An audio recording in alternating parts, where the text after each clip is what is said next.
Bismillah. Assalamualaikum warahmatullahi wabarakatuh.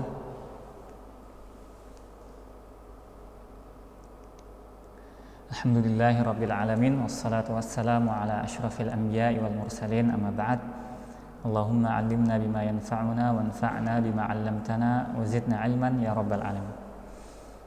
Alhamdulillah, bersyukur kita kepada Allah Subhanahu wa taala yang telah memberikan kepada kita kesempatan untuk kembali mempelajari ilmu, terlebih khususnya ilmu agama, yang semoga kita di dalam mempelajarinya diberikan keikhlasan oleh Allah Subhanahu wa taala. Jadi sebelum belajar, masing-masing dari kita mengikhlaskan niat sehingga apa yang kita pelajari mudah-mudahan dapat mendekatkan kita kepada Allah Subhanahu wa taala. Dan sebelum pelajaran seperti biasa, saya harap antum berdoa semoga apa yang kita pelajari diberikan berkah oleh Allah Subhanahu wa taala, dimudahkan dan diberikan manfaat atas ilmu yang Allah Subhanahu wa taala berikan kepada kita. Amin ya rabbal alamin. Insyaallah sudah siap semua ya. Bukunya sudah siap. Nah, pelajaran kita hari ini apa? Pelajaran akhlak. Pelajaran akhlak. Pelajaran akhlak materi yang ketiga. Nah, bukunya dibuka, bab yang ketiga. Dilihat bukunya. Sudah? Nah, dilihat materi yang ketiga, yaitu bahaya riya dan ia termasuk syirik. Nah, pada materi yang sebelumnya kita sudah berbicara masalah syirik ya. Masalah syirik yaitu menyekutukan Allah, membuat tandingan selain Allah. Nah, di sini insya Allah kita akan pelajari riya. Riya nanti kita pelajari insya Allah pengertiannya. Jadi kenapa riya termasuk ke dalam syirik, yaitu syirik yang kecil. Baik, tulis semuanya. Poin yang pertama, pengertian riya. Pengertian riya.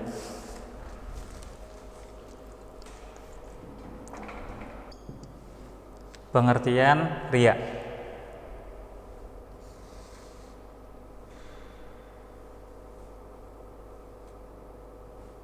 Tulis, pengertian riya adalah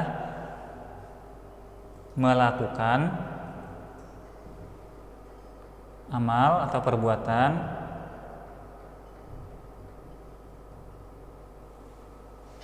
agar dilihat orang, agar dilihat orang lain.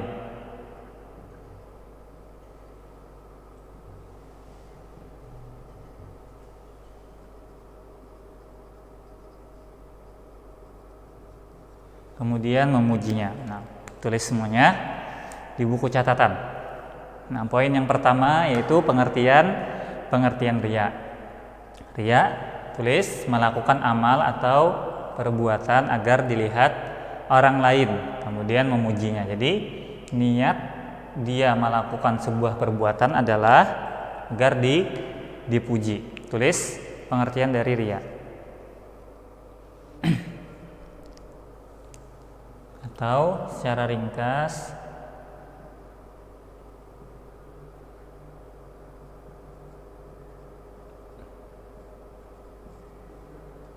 beribadah untuk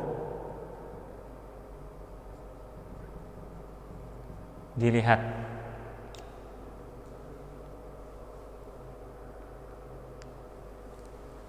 Atau menampakkan ya, menampakkan sebuah amal.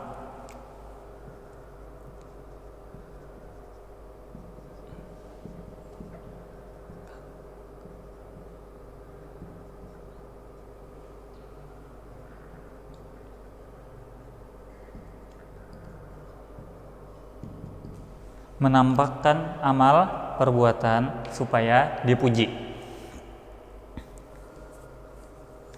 Nah, dia melakukan amal atau perbuatan agar dilihat orang lain, kemudian memujinya, atau menampakkan amal supaya dipuji. Menampakkan amal supaya dipuji. Nah, tulis semuanya pengertian dari riya. Saya harap antum tulis semua ya. Nanti insya Allah di akhir pelajaran Ustaz kasih antum latihan. Jadi harap perhatikan materi hari ini. Insya Allah kalau ada waktu Ustaz kasih antum latihan ya, soal. Baik, sudah ditulis pengertian dari riya. Nah, jadi riya ya, di buku dijelaskan ia termasuk ke dalam syirik, yaitu syirik yang kecil. Kenapa riya dimasukkan ke dalam syirik yang kecil? Karena ketika seseorang ya, beribadah kemudian menampakkan amalnya ya, kemudian niatnya dia untuk dipuji, maka di dalamnya itu ya, termasuk ke dalam ya, membuat tandingan sekutu selain Allah ya. Walaupun riya ini tidak mengeluarkan seseorang dari Islam, akan tetapi dia bisa menggugurkan amalan seperti nanti yang dijelaskan di dalam ancaman riya. Jadi riya itu termasuk ke dalam syirik yang kecil ya. Kemudian poin yang kedua,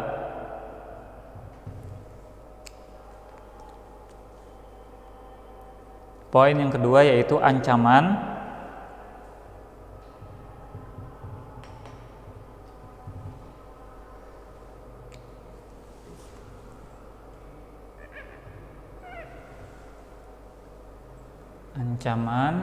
terhadap orang yang riya.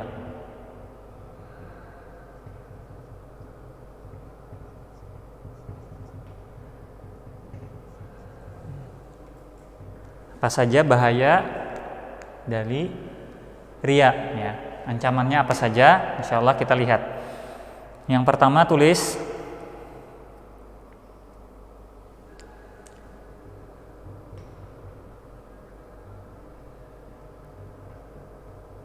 celaka.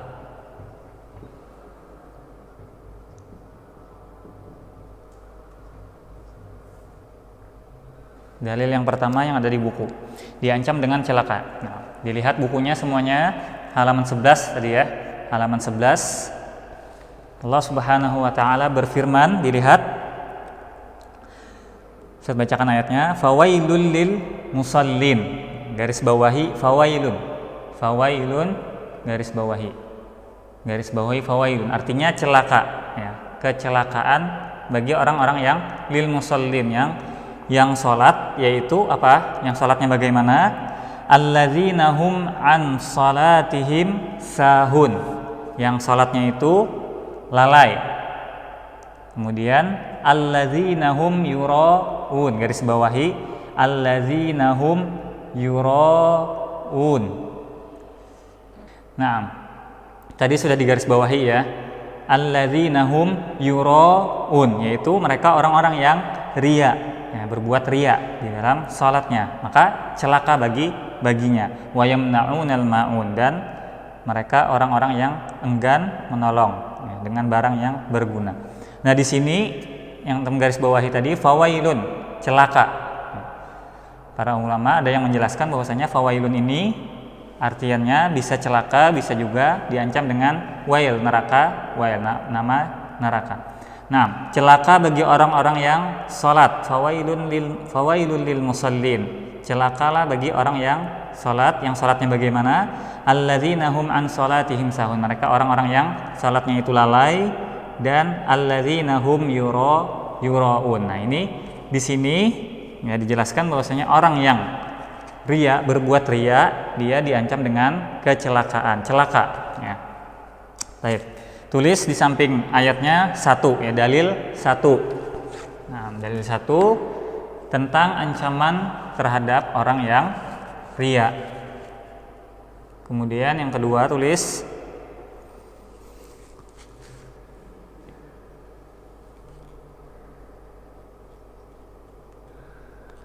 orang yang riya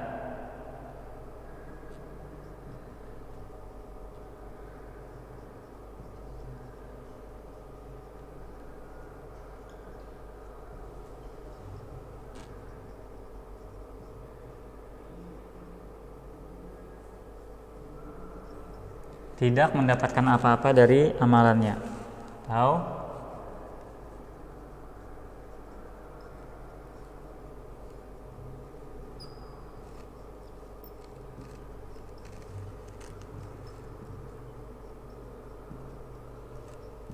amalannya sia-sia dan tidak diterima.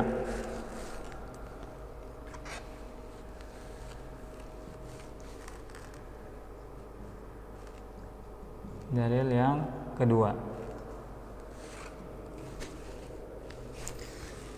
Baik, dilihat lagi bukunya kalau sudah ditulis.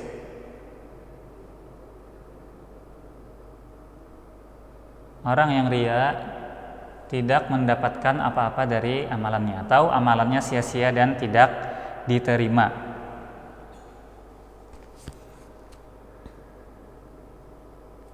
Nah, dilihat bukunya.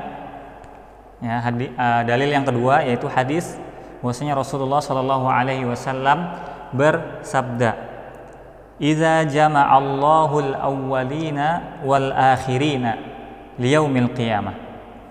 Ketika Allah mengumpulkan orang-orang yang terdahulu dan orang-orang yang terakhir, liyaumil qiyamah, pada hari kiamat, liyaumin la raiba fihi, pada hari yang tidak ada keraguan di dalamnya, yaitu hari kiamat. Nada munadin,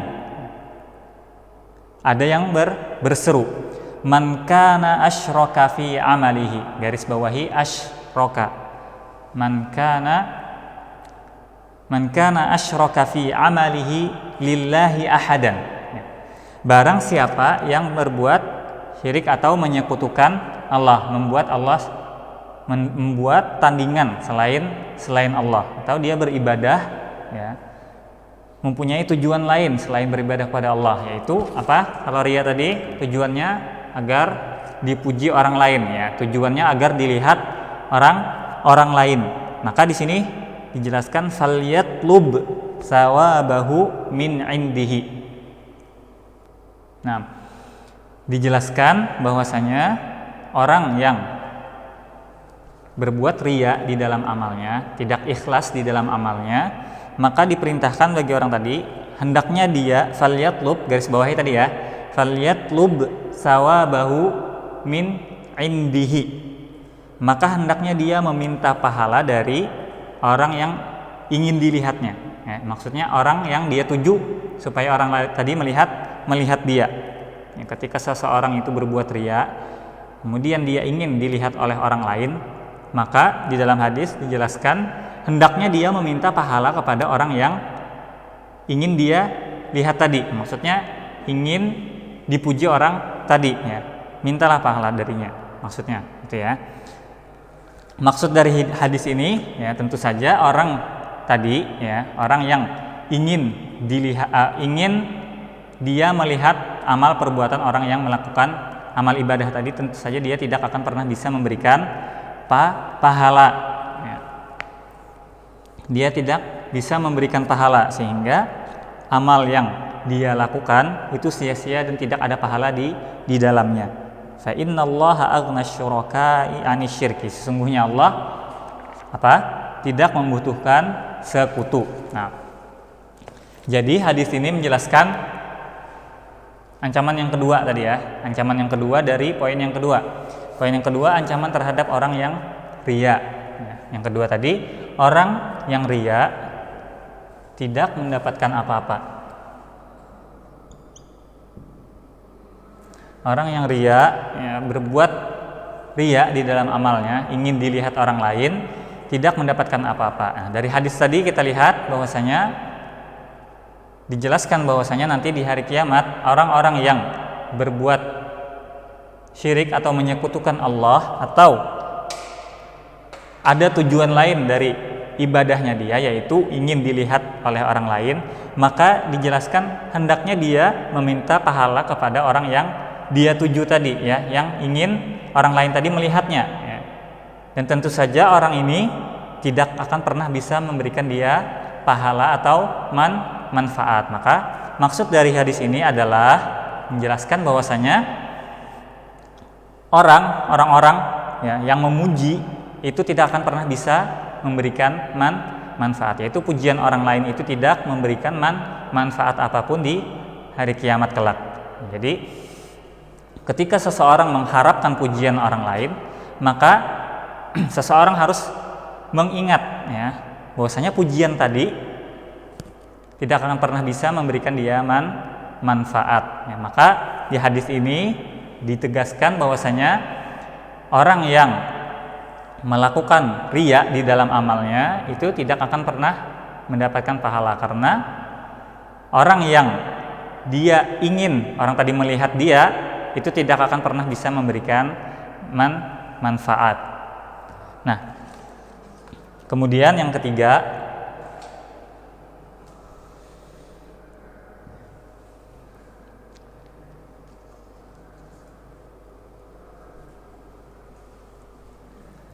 hal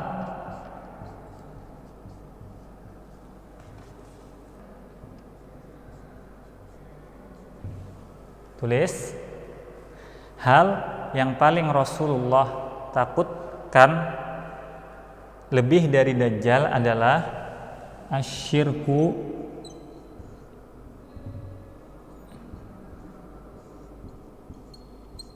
al-khafi.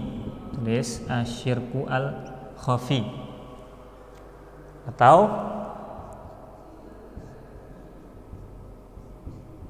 riya. Nanti kita jelaskan. Tulis dulu. Hal yang paling Rasulullah takutkan lebih dari Dajjal adalah asyirku al-khafi. Apa itu asyirku al-khafi? Nanti dijelaskan ya. Yaitu riya, nanti insya Allah dijelaskan. Dilihat bukunya, dalil yang terakhir, dalil yang ketiga.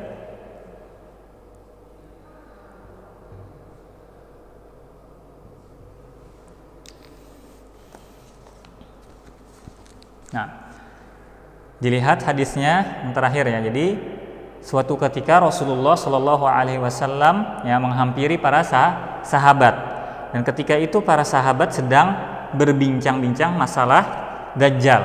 Nah, kemudian Rasulullah Shallallahu Alaihi Wasallam bersabda, "Ala ukhbirukum bima huwa akhwafu alaikum minal masih ad-Dajjal." Garis bawahi akhwafu alaikum minal masihid dajjal. Garis bawahi akhwafu alaikum minal masihid dajjal. Artinya, tidakkah maukah kalian, kata Rasulullah, tidakkah aku kabarkan kepada kalian, kata Rasulullah, hal yang paling aku takutkan, hal yang aku khawatirkan menimpa kalian lebih daripada Dajjal. Lebih aku takutkan, kata Rasulullah, daripada Dajjal. Jadi ketika itu para sahabat membicarakan tentang Dajjal. Kemudian Rasulullah menjelaskan, menyampaikan sebuah hal, kata Rasulullah, yang mana hal tersebut, kata Rasulullah, aku takutkan, lebih aku takut, khawatir menimpa kalian lebih daripada Dajjal. Nah, kemudian para sahabat bertanya, faqulna bala ya Rasulullah. Kemudian para sahabat berkata, tentu Rasulullah, kabarkan kepada kami apa hal yang lebih engkau khawatirkan menimpa kepada kami lebih daripada Dajjal. Faqala asyirku al-khafi. Garis bawahi asyirku al-khafi. Nah, garis bawahi asyirku al-khafi. Garis bawahi asyirku al-khafi. Garis bawahi di bukunya ya. Nah, apa itu asyirku al-khafi? Kalau artian secara katanya, secara kata, asyirku artinya syirik. Syirik yang al-khafi. Al-khafi apa artinya? Tersembunyi. Tulis syirik yang tersembunyi, al-khafi. Syirik yang tersembunyi. Apa itu maksudnya? Asyirku al-khafi dijelaskan oleh Rasulullah di sini.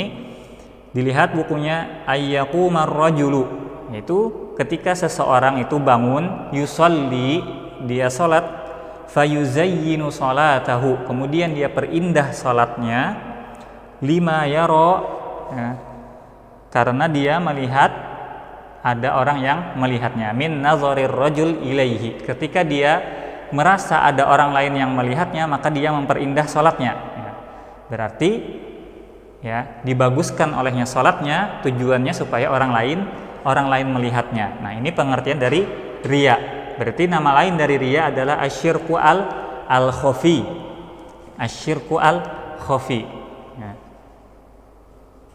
Nah, berarti riya itu termasuk ke dalam syirik. Nah, termasuk ke dalam syirik ya. Seperti judul materi hari ini, dan ia termasuk ke dalam syirik. Dalilnya apa? Yaitu ini tadi ya. Qala Rasulullah SAW, asyirku al-khafi, syirik yang khafi. Apa itu? Yaitu ketika seseorang berdiri sholat, melakukan sebuah amal ibadah, kemudian dia merasa ada orang lain melihatnya, maka dia memperindah sholatnya dengan tujuan agar orang lain tadi melihat indahnya sholatnya dan kemudian memujinya. Maka kata Rasulullah, hal tersebut yaitu riya, yaitu ingin dilihat orang lain, hal tersebut adalah hal yang lebih Rasulullah khawatirkan, paling Rasulullah khawatirkan lebih daripada apa? Lebih daripada Dajjal. Nah, sudah ditulis semuanya? Nah, jadi ini ya pengertian riya dan ancaman terhadapnya. Pengertian riya apa tadi? Ya, menampakkan amalan supaya dilihat dan dipuji orang lain. Ya, ingat, pengertian dari riya secara ringkasnya aja, menampakkan amal perbuatan supaya dilihat kemudian dipuji. Itu pengertian dari riya. Kemudian ancamannya yang pertama yaitu diancam dengan kecelakaan. Celaka. Fawailul lil musallin alladzina hum an salatihim sahun alladzina hum yuraun, yaitu orang-orang yang riya, diancam dengan celaka. Kemudian yang kedua, dia tidak mendapatkan apa-apa dari amalnya, sia-sia, amalannya sia-sia. Jadi kalau misalkan antum mau ringkas, diancam dengan celaka, kemudian amalnya sia-sia. Kemudian yang ketiga adalah hal yang paling Rasulullah takutkan lebih dari Dajjal, yaitu asyirku al-khafi. Sudah semua? Insya Allah sudah ya.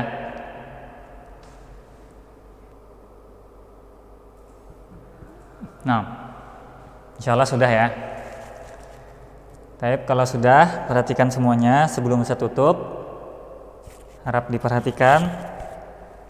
Nah, ya. Jadi materi kita hari ini tadi ya tentang bahaya riya, ya, bahaya riya. Kita pelajari masalah riya, ya, supaya nantinya kita bisa menghindari yang namanya riya. Ya. Dan seperti yang dijelaskan tadi ya, bahwasanya riya atau yang dinamakan asyirku al-khafi itu adalah hal yang paling Rasulullah khawatirkan, ya, menimpa umatnya. Ya, karena yang namanya riya itu adalah di amalan hati ya.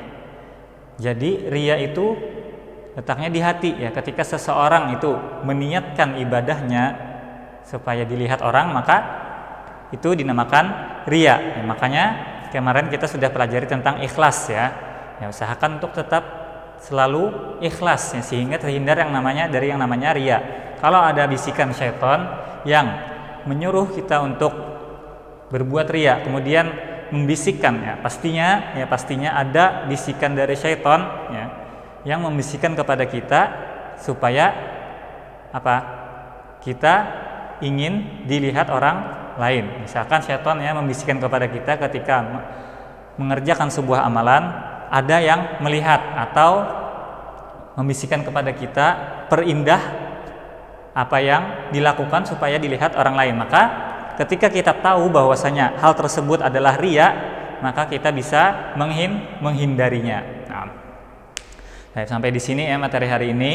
Semoga apa yang kita pelajari ya, diberikan berkah Allah Subhanahu wa taala, diberikan berkah oleh Allah Subhanahu wa taala, diberikan manfaat ya, dijauhkan dari yang namanya riya ya. Riya lawannya ikhlas. Maka semoga apa yang kita lakukan itu bisa tetap selalu ikhlas. Sampai di sini Ustaz mohon maaf kalau terdapat kesalahan dalam pengajaran. Saya tutup dengan doa kafaratul majlis. Subhanakallahumma wa bihamdik, asyhadu an la ilaha illa anta astaghfiruka wa atubu ilaik. Assalamualaikum warahmatullahi wabarakatuh.